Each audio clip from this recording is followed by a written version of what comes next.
Hi, my name's Desiree, and in this video I'll be going over the different parts of a neuron, a synapse and a neurotransmitter, and then explain how an action potential will travel down the neuron. So first off with the parts of a neuron. So here we have the typical neuron. A neuron is composed of three main parts: cell body, dendrites, and an axon. So starting with the cell body, we'll have the nucleus within it.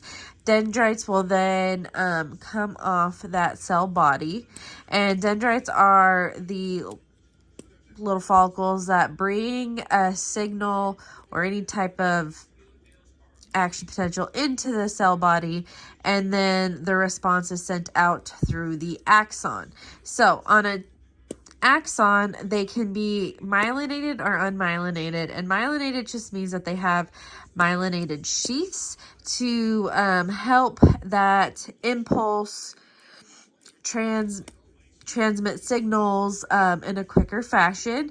So within a myelin sheath, we have those Schwann cells that make the myelin to insulate that part of the axon.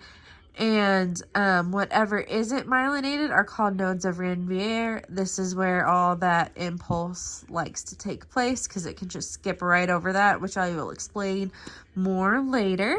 And then at these ends are just the axon terminals where they can join with another neuron, another muscle, at a synapse. So like just saying that this would be two different neuron to neurons.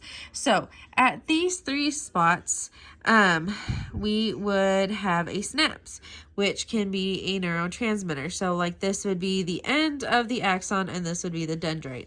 So let's say that an action potential travels down this synapse. Calcium is then released to open up like we say with this would be dopamine. That would cause the dopamine to move through exocytosis, come to the end, and then withdraw all of its contents. Sodium is then used to open up, dopamine will then bind to the receptors to open them up so that sodium can flood in and a little bit of potassium would be released, changing that, I guess, charge and causing an action potential. And so if there's enough action potential coming through each of these spots, in order to keep going down, there would have to be enough to create summation. So, which just means it has to meet its threshold to then open back up, keep sending that nerve impulse down another neuron. And how that would happen is, say we have that threshold stimulus is achieved.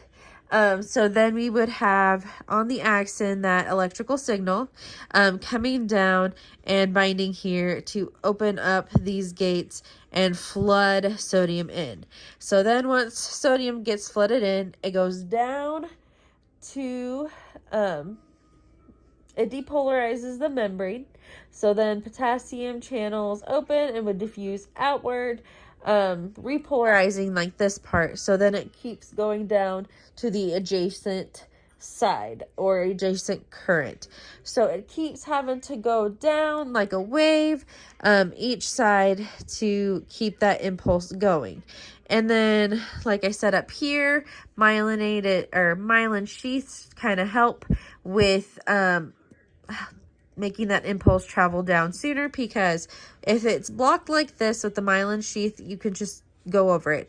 And then here we would need sodium again to open the channel, repolarize, and depolarize this, and then use potassium to repolarize, letting it start over so that we can get that electrical signal to come back, and then we can do this whole process again.